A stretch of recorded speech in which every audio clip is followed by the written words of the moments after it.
Dr. Jirli. Thank you, CMDR, for giving the opportunity to interact large number of participants. I'm thankful that my most of the people who have joined. Few of them I personally know, and not only know but know their caliber in scientific writing and also their contribution to the social science research. This is a great opportunity for me to have interaction. Let me try to share the PPT, which will be of importance to each and everyone.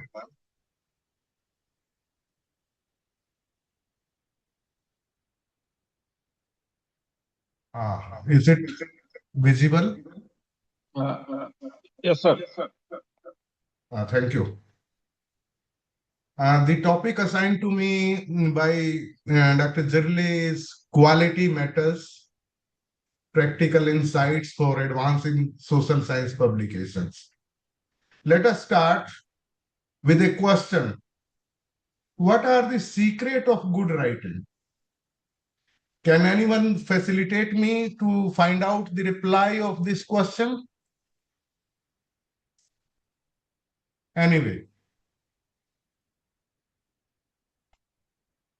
this is practice, practice, and only practice. Some of the writing skill about which most of us knows, but it need to be reiterated and rediscussed so that it could be refreshed in our mind. Regarding the writing skill, write first, we advocate first you write and then revise. And writing require at least planning, designing, drafting, and then revise. Revising for what? Revising to be clear, to be concise, to be correct. Here the question arises when to revise and what to revise. It is being said and it is being advocated that while you write, you need not to revise at the same time. Because when we are writing, we become tuned to the material, become tuned to the sentences, words, and even we are not able to catch the mistakes which we commonly made. Some of the thinker, Mr. Haram Smith, he was the religious leader. He said that untold years are lost when we do not communicate well. Means he is trying to establish the importance of communication. Let us try to differentiate between effective and ineffective writing process.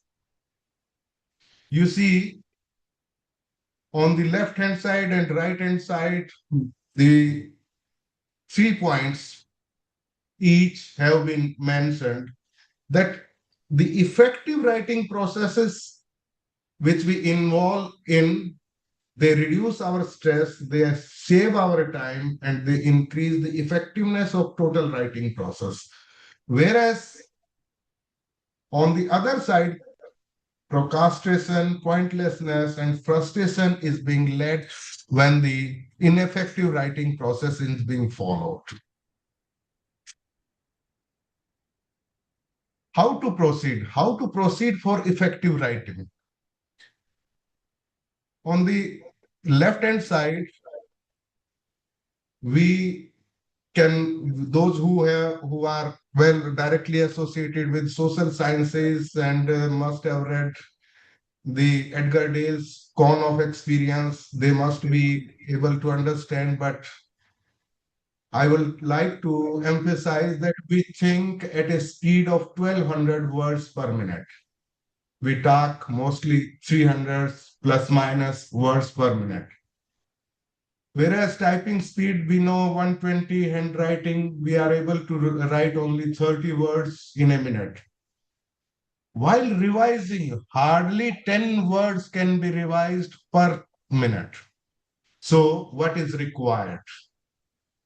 Required is to brainstorm before starting any writing exercise. Brainstorming, as all we know, that is a dumping of ideas and data onto paper or onto your computer or wheresoever you can store so that it can be retrieved later on. Now let us try to understand the brainstorming benefits, its guideline, techniques, grouping and arranging brainstorming notes. The brainstorming benefit to to come out of the things where you have the possibility to forget the important information.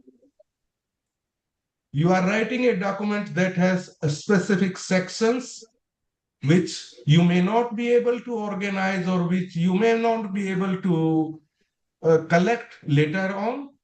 Your explanation is complicated. You are uncertain about organization of your document and you suffer from writer's block. What is writer's block? A state of being unable to produce meaningful writing due to lack of motivation, ideas, or clarity. So these all are the benefit of brainstorming. Brainstorming, it also has certain guidelines like write quickly without stopping, record everything that comes to mind, don't judge your ideas or don't judge the ideas of the others, don't worry about mechanics, grammar, punctuation, spelling, and so on. Don't try to organize while doing the brainstorming. You know that sometimes while someone gives any idea or some idea comes in my mind, I start evaluating. No, this is not good. This is not good. This is not workable.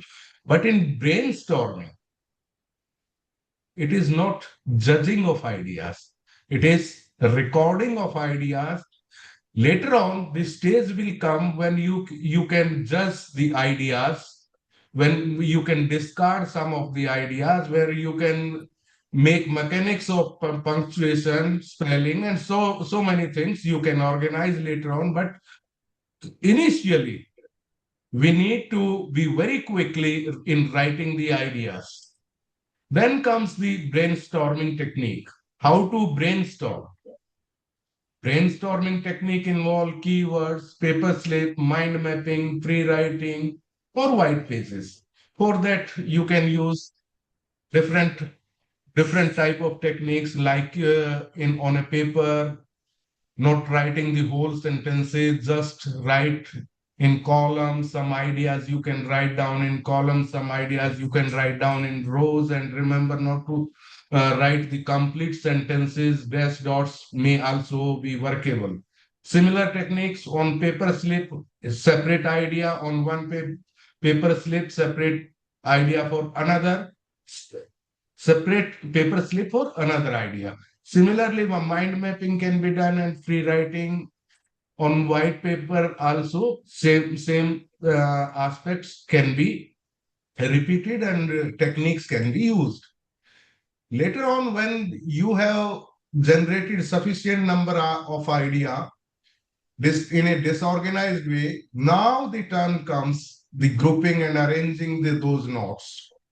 You can group your brainstorming notes, like you can put alike ideas together, then you can arrange your brainstorming notes in in the basket where you are going to use later on, and later on you can discard the rest of the ideas that serve neither your purpose nor your reader's purpose. When you have finished grouping and arranging, you have taken the first step in designing your sections. Now, about the publication, why quality publication matters, or why the publication quality matters. As in the introduction, our friend said that academic reputation, the institutional ranking, policy influence, these all require somewhere published data, published documents. And these days, the current publishing trends in and landscape involve rising submissions, increasing competition. These days, AI is in full swing. You ask the artificial intelligence, some of the chatbot or some of the chat GPT or Gemini to write for you. Probably the major idea or a framework or landscape AI can provide you. But what is permissible, what is not permissible, that is the another question. These are the days of open science and no doubt the research integrity. Let us try to understand some of the issues in clear writing. Clear writing. What we mean by clarity?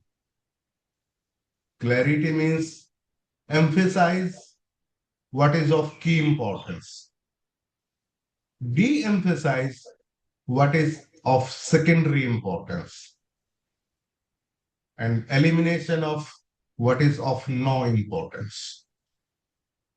Second aspect in the clarity is conciseness.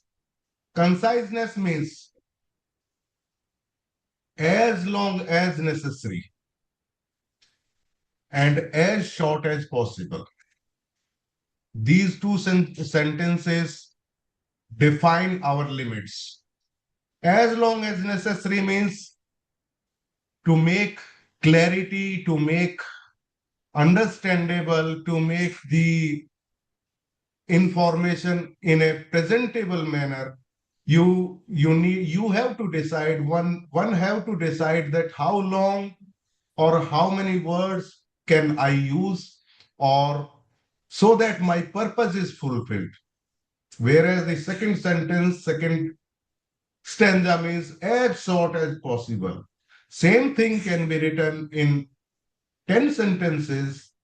Same aspect can be written in 2 sentences, but whether it is presentable, whether it is understandable, whether it is serving the purpose, this has to be decided only by the writer, only by the person who is using his principle of clarity. There is no set rule that what should be the length of the sentence, what should be the length of the paragraph, what should how long we can use for defining some concepts or something. There is nothing standard, but you have to decide, one has to decide as long as necessary and as short as possible. And third aspect is density. Density means two aspects, that is precise information, and those information should be logically linked. Then let us try to understand some of the principles of clear writing. Normally, it is being advocated that we need to keep the sentences short. Short means what? Short means a sentence where we can simply understand and we avoid forgetting what has been written in the first line and what is being written in the third line. By the normal rule, it is being advocated that the average sentence length of 15 to 20 words is a normal sentence length which can be easily understood by each and everyone. Sometimes you need to vary the sentence length. It is not always that you stop at 20 and you cannot go by 14. One has to vary the sentence length, and to calculate. We cannot, we are not advocating that in each sentence you count the number of words, but normally in a A4 paper, 10 to 12 words in a single typed line can be accommodated. That means a sentence of 1.5 line is good enough, which have good readability. Now, second aspect in clear writing is regarding the preference for simple to complex. Simple, short words and shorter sentences. Two examples have been written, the word utilization and the word modification. Both the words are complex words. Utilization is also a complex word made up of 3 syllables. Similarly, modification is also a complex word, but the word use carries almost same meaning as the utilization, and word change carries the same meaning as the word modification. So instead of complex words, the short words, the simple words reduces your sentence length and also increase the readability of the sentences. And next aspect is preference for similar words. Many a times it is being advocated that we are poor in language, or we do not have sufficient vocabulary to express our ideas. This is a good example and eye opener for each one of us that whatsoever is being written or spoken, out of that 25% is only these 4 5 words like this: the, of, in, and, to, a, that, it, is, I.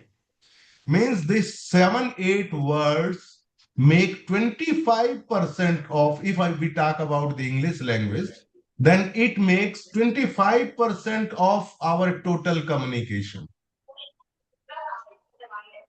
And if we add another 42 words, then it will become 50% of total communication we make while writing or speaking. Within 1000 words, 80% of the communication is being completed. And you will be surprised that 98% of the communication involves only 10,000 words. Whereas if we talk, if we generally talk, then every language, be it English, be it any other language, it carries number of words, but you can see that those words are for literary people, but for our communication and for effective communication, 98% of the communication which we perform should consist of only 10,000 words. If we have a vocabulary of 10,000 words, we can assume that we are 98% sufficient in our writing. Many a times we try to exaggerate on unnecessary words and we try to avoid action words. So we need to use always in writing the action verbs.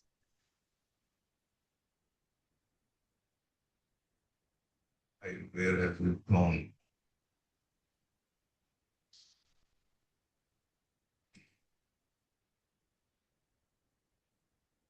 Then another principle relates to write like you talk.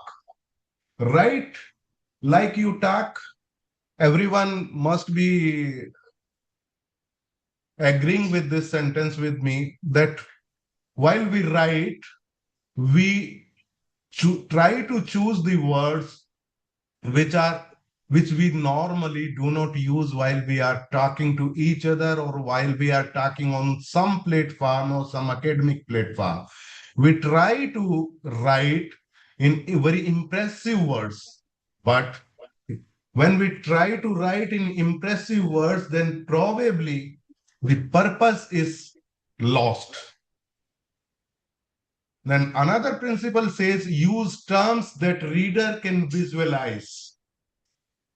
We have already studied the word denotative and connotative. While uh, they have specific meaning and connotative has implying meaning or suggestive meaning, then another rule or another principle says relate with the reader's experiences. Always it is not possible to 100% relate with the reader's experiences, but one should try to start the writing process from common man's perspective, and then gradually one can lead toward the specific targeted population. Use variety, write within a strict discipline of simplicity, but add the variety. And finally, we are writing to express, not to impress. This again relate to our earlier principle, write like you talk. Means during talking, what we want to do, we want to express ourselves. So in writing also, the purpose should be to express instead of impressing. Some of the principles that matters more are that two abilities. Number one, the ever increasing command on language. And second is the right attitude.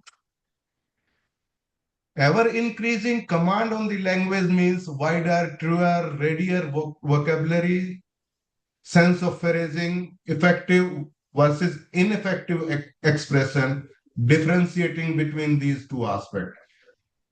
And on the right attitude, the grasping nuances, use of language, and many more things like the fully understanding the small, subtle, hidden details, differences, shades, meaning.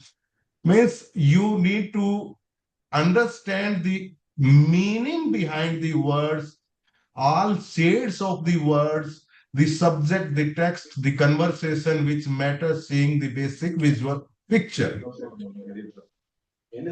Now we let us try to understand six basic principles how to write about what you know and care for. The general tendency we have to choose remote or abstract theme or subject matter rather than familiar one.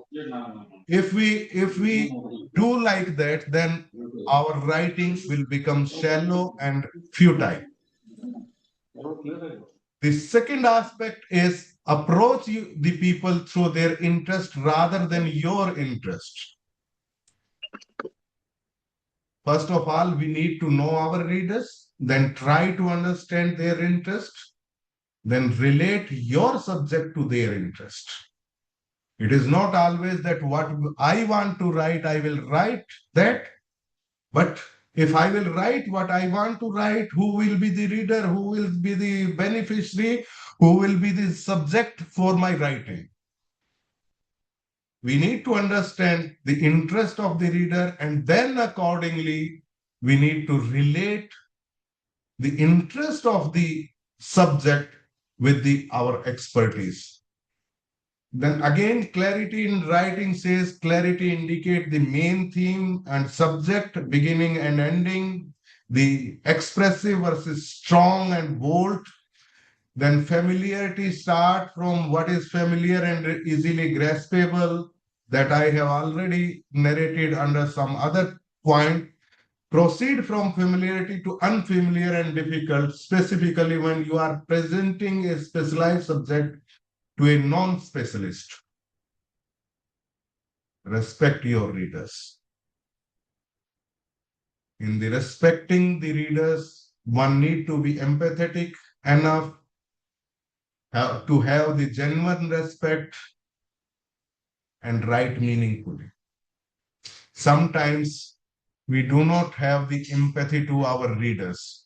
We write in very complicated language. We write very uh, irrespectful, and the meaning is automatically lost. Sometimes we need to use examples and anecdotes. We need to understand all the words known and used mm, by a particular person, active versus passive uses of some of the words or some of the vocabulary. Here we want to highlight then an adult recognize almost 20 to 35,000 words passively, whereas they use actively only 5,000 words in everyday speech and writing. Second aspect is that all the words which exist in particular language or subject. Let us take the example of English language. It contains an estimated 1 million total words. That 1 million total words include scientific terms, infections, archaic words, and many more. But in current use, there is almost 1,71,000 words. So effectively, the for a common person who can grasp and who can understand 1,71,000 word, he or she can be a perfect person who have 100% vocabulary. So we need to understand all the words known by a person and used by a particular person. Also the words, how many words particular language or subject have. Another aspect is a short group of words that are often used together, like idioms, expressions, collocations. And the fourth aspect is a short, often funny story. Hello? God. Sir. Okay. Oh, is it going on because electricity were gone? Yes, yes, sir. Yes, sir. Now Disconnected? the visible slide is examples versus anecdotes. Okay, Even okay. If sound too, sir. No problem. I'm audible, then it's fine. A short group of words, which we have said then expression, idioms, collocations. And then the fourth aspect is the short, often funny stories, especially about something someone has done. Like it tells about a real event that happened to a person, or the people use this type of funny stories or a special mentioning to prove their point. So these are the four aspects which need to be considered regarding the vocabulary and language.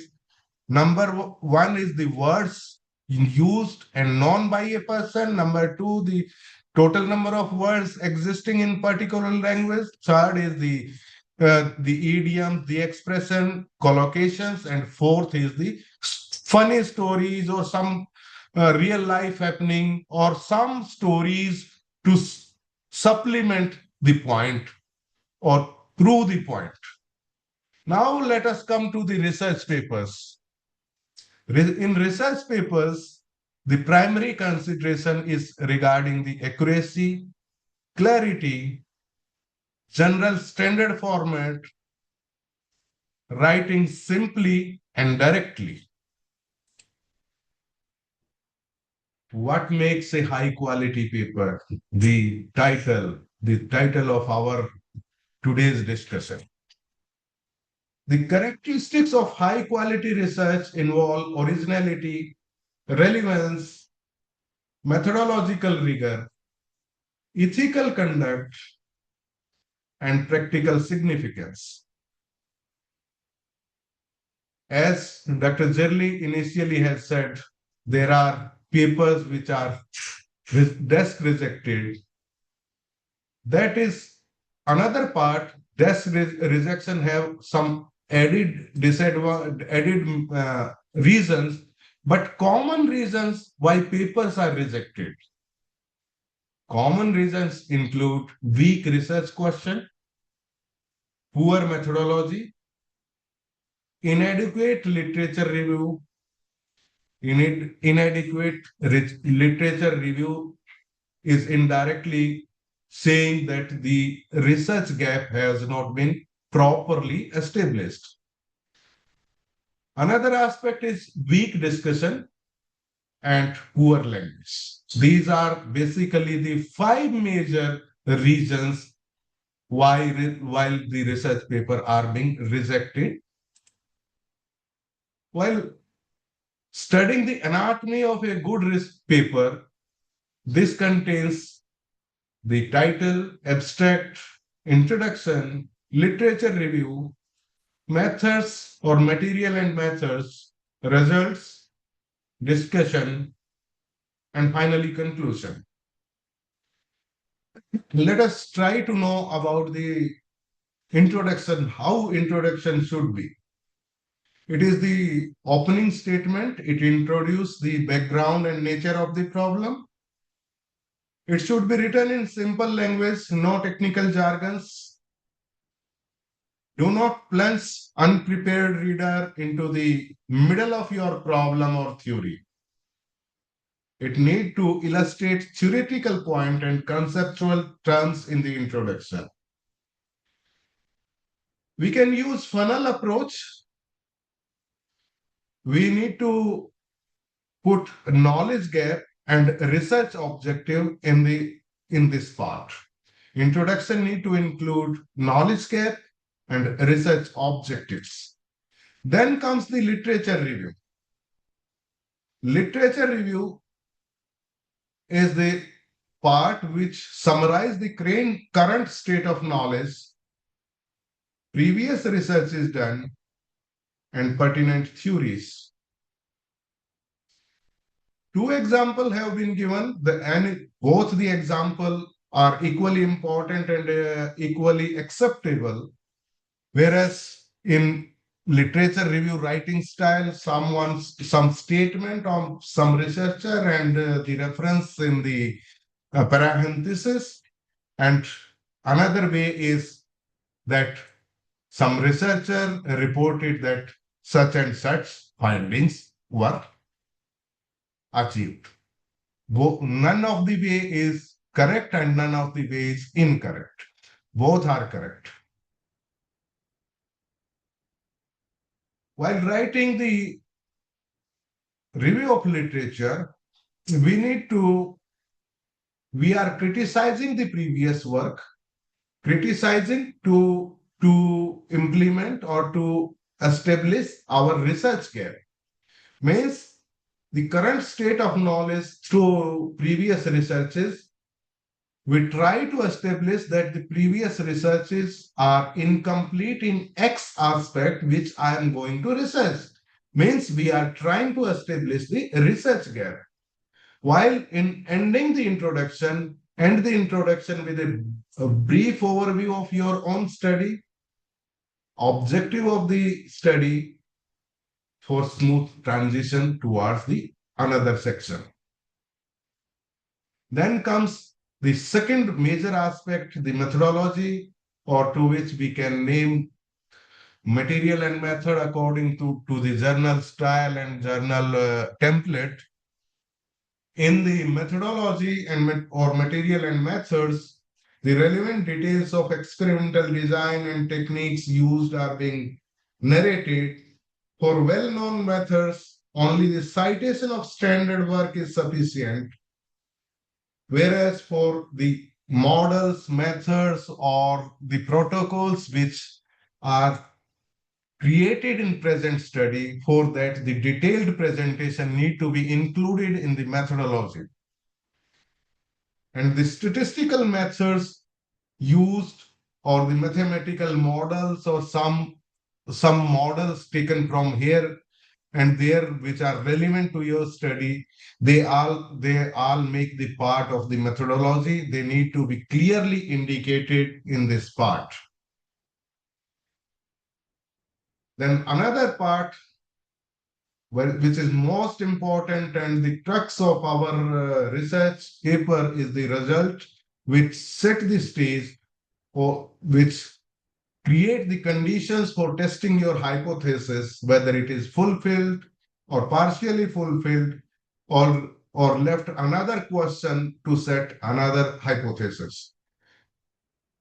The procedures used to convert raw observation into analyzed data, method of data analysis, whether they are conventional or whether the new methods have been used, discuss the rationale for unconventional analysis if unconventional analysis has been done with the relevant references and citations. If you are using new analysis, it need to be completely explained. The aspect of presenting the findings involve conceptual hypothesis, operational performance, operations performed and variable measures, findings, referring pertinent data, elaboration or qualifying the overall conclusion, and each section of result with a summary and for smooth transition of the sentences from one section to the another section need to be ensured. Regarding figures and tables, comparison between groups or relationship between variables accompanied by level of statistical significance need to be expressed and well maintained, and tables and figures should be appropriately used. And many times when submitting the manuscript to certain journal, we try to put figures or in a way which is sometimes not acceptable to the targeted journal. Let me take the example of the Indian Journal of Extension Education to which I am dealing on daily basis.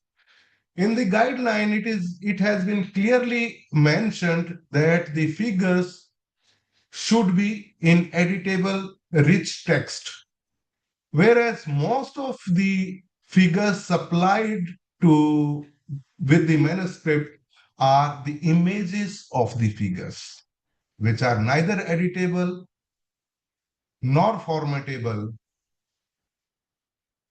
or the data behind that cannot be reproduced.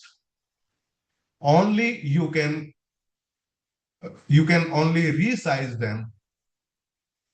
So the figures and tables need to be very specific according to the journal style, according to the requirement, according to the author's guideline. Then the discussion, the most important part in social science research, is which we many times ignore. What is discussion? Discussion is a cohesive narration. It specifies to more general concerns about methodological strategies, for example, to the broadest generalization. It is regarding the hypothesis and related findings. In the discussion, each new statement should contribute something new to the reader's understanding of the problem. It should include the implication. It should include a consideration of the questions that remained unanswered. Most of the time, what we do, we re-narrate the results. What was written in the results, that table 1 expresses this. Similar aspect we again write in the discussion. The narration is hardly cohesive. It hardly goes to the broader generalization. It hardly talks about the hypothesis testing. It hardly provides any statement which contribute to the body of the knowledge. Although we try to include implications and we try to include the research questions remain unanswered or the new research question arise. But the cohesive narration is always or most times missing. The most important part in the last, the title. The title provides the quick overview of the study.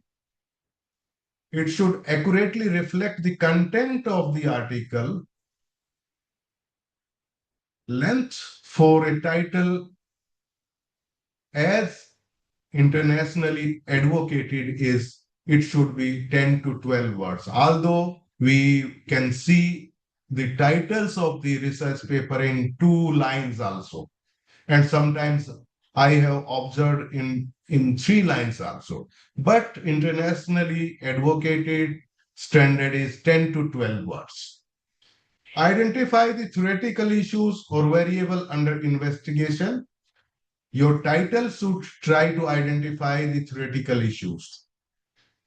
As why is so much importance to the title? Because titles are indexed. Abstracts are indexed. Whole article, whole research paper is hardly indexed. Only title and abstracts are indexed. The keywords are indexed. It should be self-explanatory. So title need to be very specific. One need to put some mind and time and some of your cognitive efforts to write the title, because they are the one which will be finally abstracted and they will be going to international indexing bodies, which will create which will create the impact through attracting the readers and audiences. Abstract, these after the title, abstract is another aspect which is being indexed in the database. What should it contain? Normally, it is said it should be written in IMRAD format, IMRAD format. It should include problem under investigation, the experimental method, data gathering procedure, findings, including statistical significance level, and finally conclusion and implication or applications.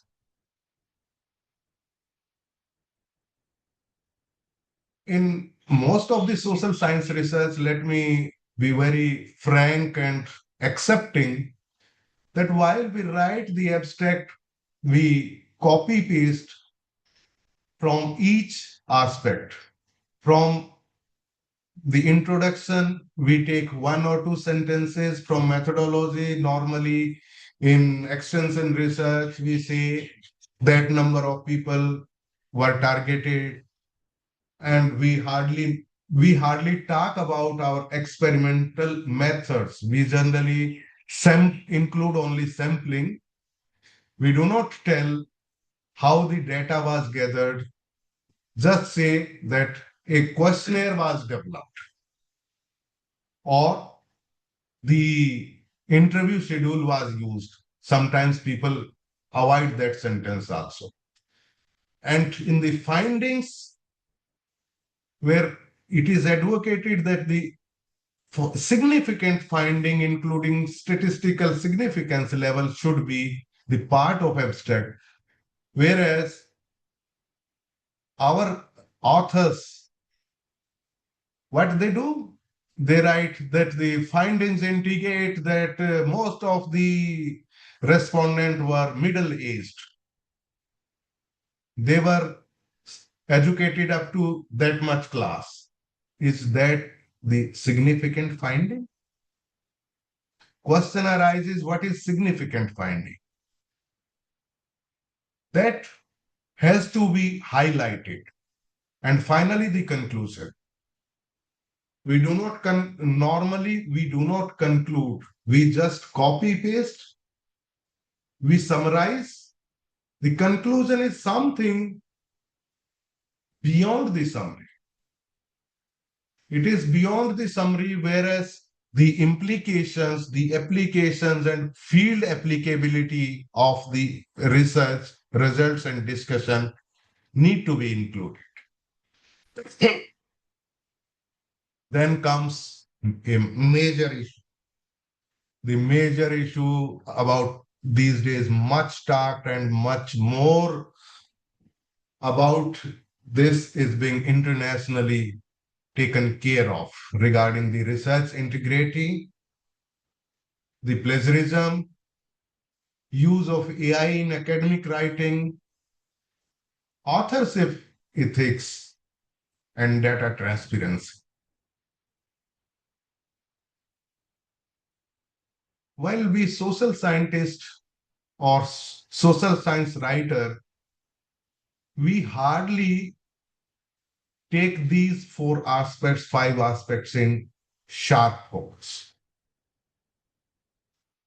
These days, most of the journal are asking for plagiarism check report, although it was our own responsibility, self-plagiarism and the similarity versus plagiarism was to be avoided, and it was our own responsibility. But these days there are softwares to check similarity versus plagiarism. Similarity is something different and plagiarism is something different. We need to understand the similarity versus plagiarism.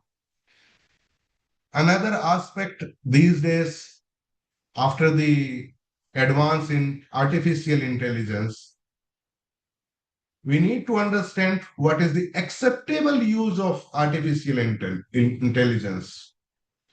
What are the limitations of artificial intelligence, and whether the use of artificial intelligence need to be disclosed or kept in.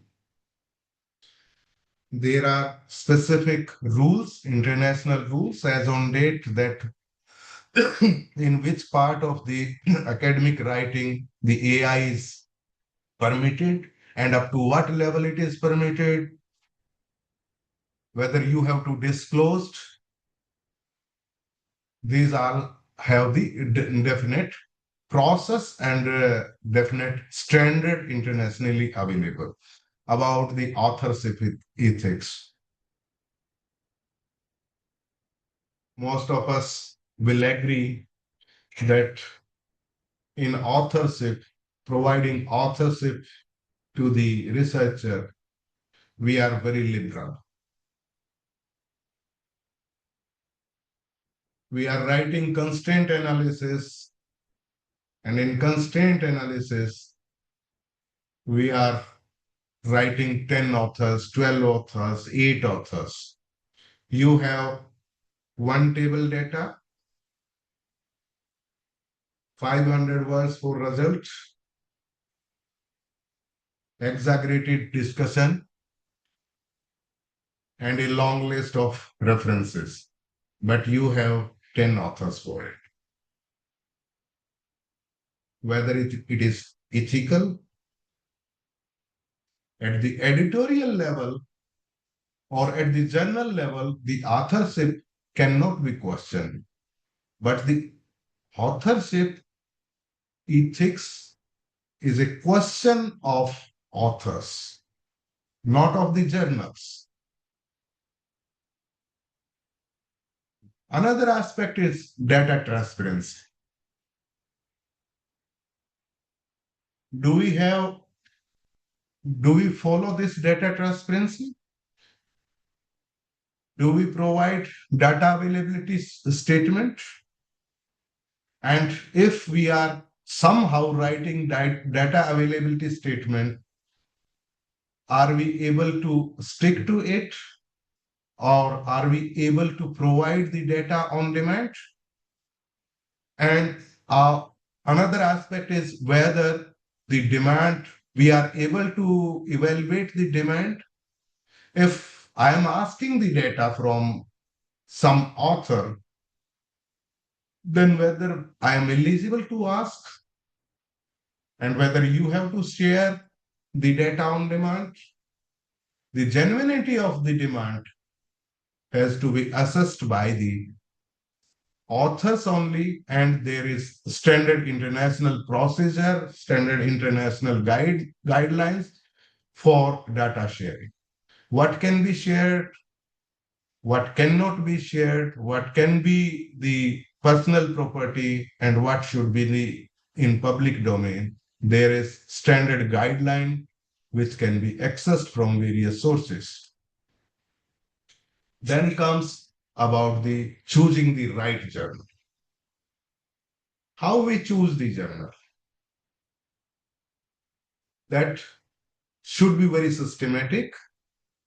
If we go by the system, then we can choose any of the journal metrics.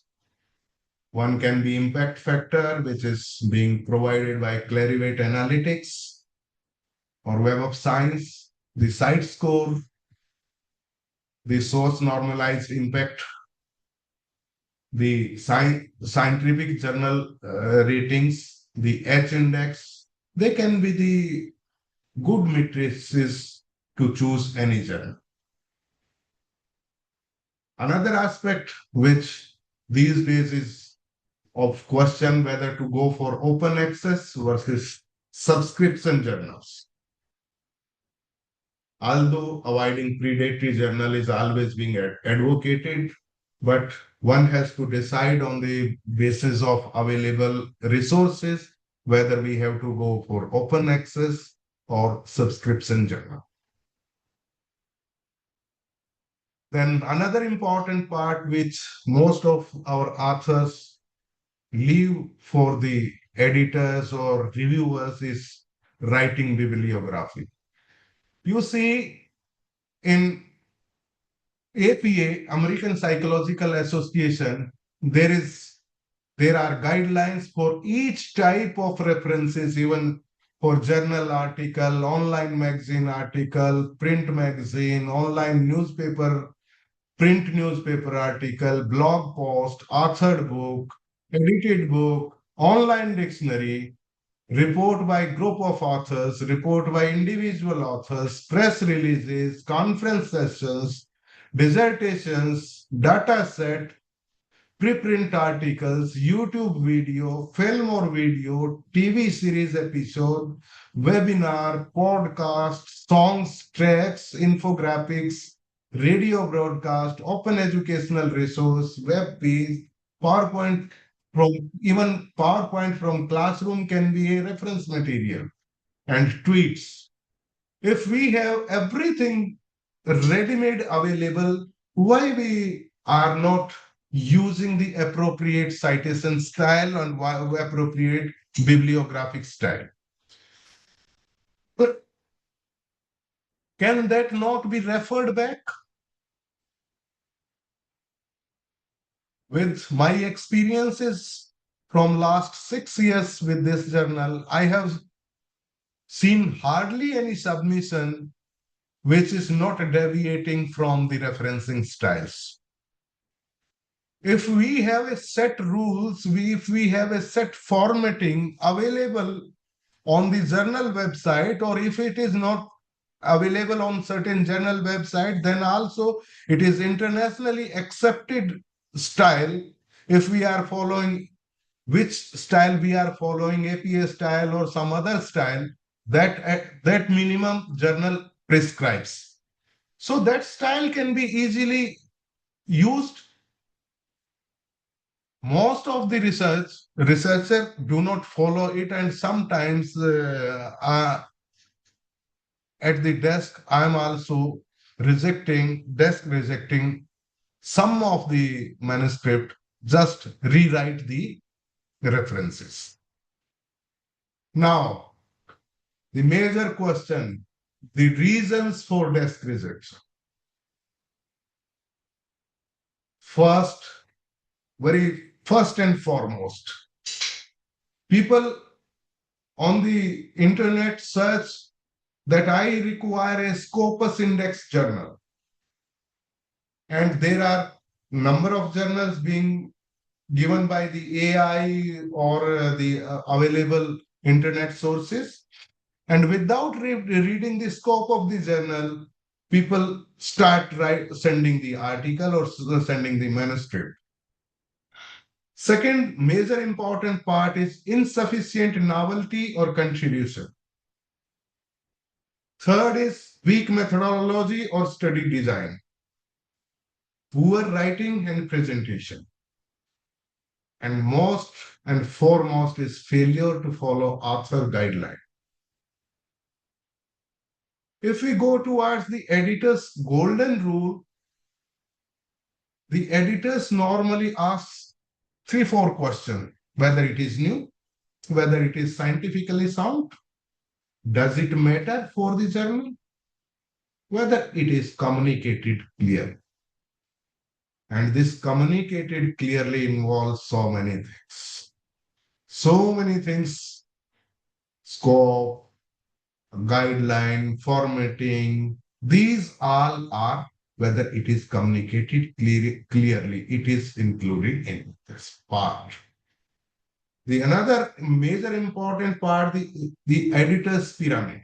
Editor's pyramid start from journal fit and compliance. This is the foundation of any manuscript.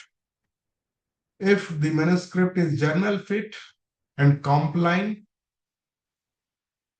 then to the editor moves towards the clear writing and logical structure, then towards the sound methodology and ethical consideration, then towards the original contribution, and then towards the high impact. The foundation, most of the desk rejected article get rejected on the journal fit and compliance level. The clear writing and logical structure, very few. And if they pass from these two lenses, then probably the scope of acceptance, scope of publication increases. Even an excellent study may be rejected if it does not fit the journal or fails to follow submission guidelines. This is well-established fact. See the example. This is today's statistics of the Indian Journal of Extension Education. From past 3 months, you see past 3 months from 29th, from 30th April to till date, we have received 337 submissions, and out of that, 269 were rejected at the desk. You can estimate this figure is 87%. This figure is 87% of the total submitted manuscript. And after review, only 3 manuscripts have been rejected, means less than 2%, making it a total of 88%. So why the important part is why it is being desk rejected. That we discussed in previous slide. Desk rejection only at, if we see towards the pyramid, only on 2 stages, that it is not journal fit and not compliant and logical structure is missing. What we can do? What we can do to avoid from such desk rejections? I have a checklist which can be self-rated before submission for your own quality check. These are 20 parameters, including the clear knowledge gap, title written accurately, the abstract summarize, objective method, result, conclusion effectively, research objective are clearly stated, the literature review is current and comprehensive, Appropriate theoretical or conceptual framework has been followed. Appropriate research design and methodology. Proper sample size and sampling methods. Statistical analysis are appropriate and correctly interpreted. Table and figures are clear, self-explanatory, non-duplicative. Results answer the research objectives. Discussion explain findings rather than merely repeating results.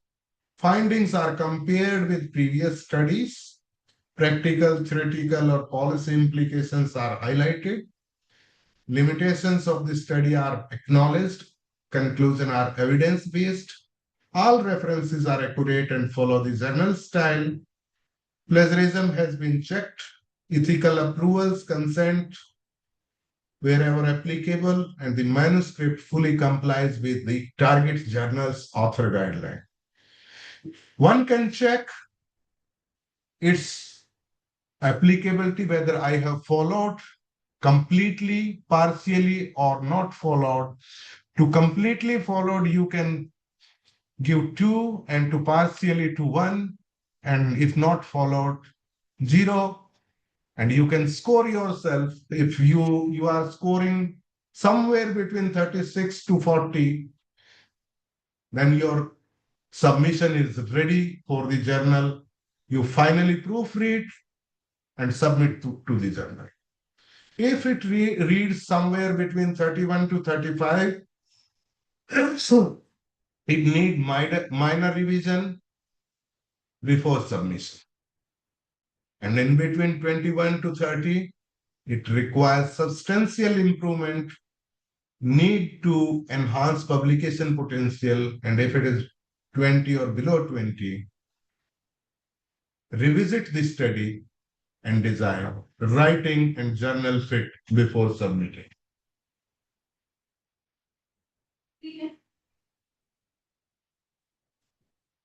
So that is one part.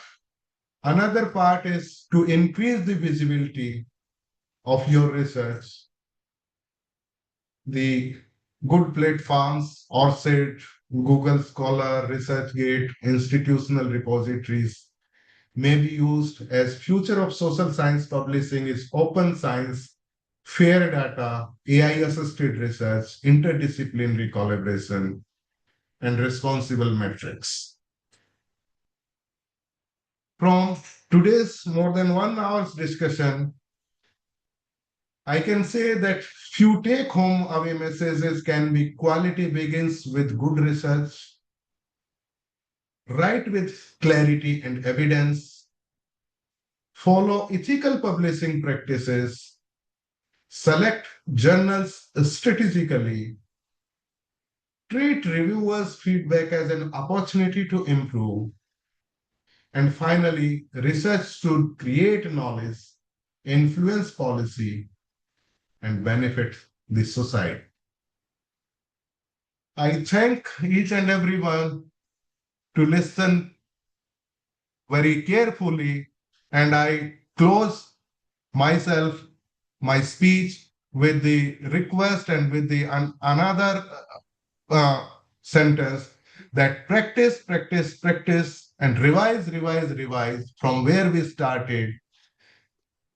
We are ending our session with the same sentences that your satisfaction should be achieved with your practice and revision, and the success behind it is the only practice and revision. Thank you everyone.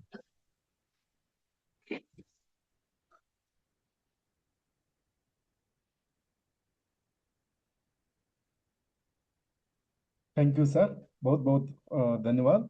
आपने आज अत्यंत सरल, स्पष्ट और व्यवहारिक उदाहरण के माध्यम से यह समझाया कि एक गुणवत्तापूर्ण शोध लेख कैसे तैयार किया जाए और प्रतिष्ठित जर्नल का चयन कैसे किया जाए, प्रकाशन प्रक्रिया में किन बातों को ध्यान रखा जाए तथा शोध नैतिकता का पालन क्यों आवश्यक है, ऐसे सारे बातों को हमें आपने समझाया। और मुझे विश्वास है कि आज का यह व्याख्यान सभी प्रतिभागियों की शोध यात्रा को एक नई दिशा और नई ऊर्जा प्रदान करेगा। अब प्रश्नोत्तर सत्र रहेगा। यदि किसी प्रतिभागी के मन में कोई प्रश्न हो तो कृपया वे अनम्यूट करके अपना प्रश्न पूछ सकते हैं।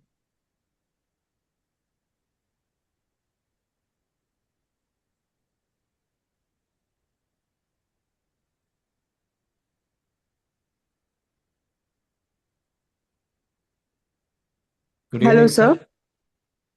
हाँ, yes. Sir, I'm Madhumita from Bihar Agriculture University, Sabor. जी Am I हाँ audible? बताइए बताइए। हाँ, you are audible, madam.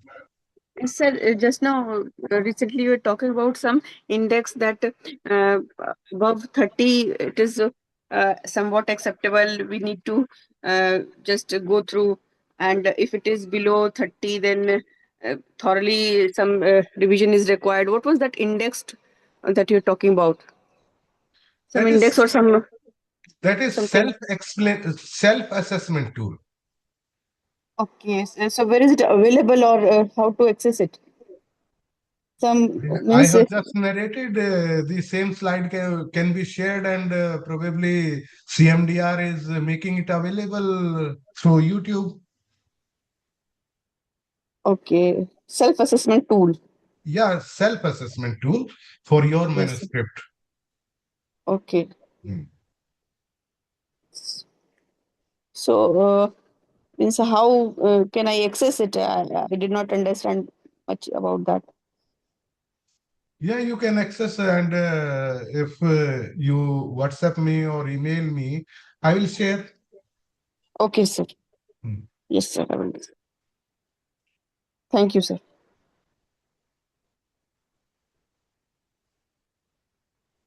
Next कोई प्रश्न पूछना चाहते तो पूछ सकते। Sir, good evening, sir. Good evening, Ji. Sir, my Ji. name is Dr. Jay Prabhakar. Ji. I'm the faculty in CMDR.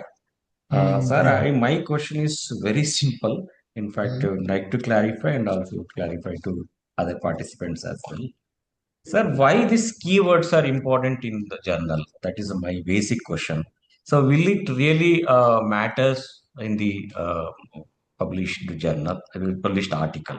That's the one thing. And following that question, sometimes what happen, the researcher will write the keywords taken from the title or from the abstract. So is that the way to mention the title keywords while taking from the same words in the title as well as the abstract? No, sir. No, the keywords should be really keywords which you are using in your manuscript as a frequent words. Okay. And why that is important, which during my presentation also I had talked that these are the few words which are being indexed while you give the prompt to your search engine wherever you are searching the material, be it Google or be it some AI platform. Through these keywords only, the search engine reaches up to the main source of the material. Okay. Sir, following to that, another one, sir. Sir, you also mentioned your presentation, the conclusion and the discussion part. Whether we need to write the policy implication in the conclusion part or in the discussion part. Policy in conclusion should be very precise in the form of directive. What you achieve, what was set, whether your research question is answered, and that research question, answer of that research question comes in your conclusion. Whereas policy implications should be part of your discussion. The conclusion should be very precise, and it should not be repetition of the abstract. Sometimes abstract and conclusion, they repeat each other, but it should not. It should be exclusive.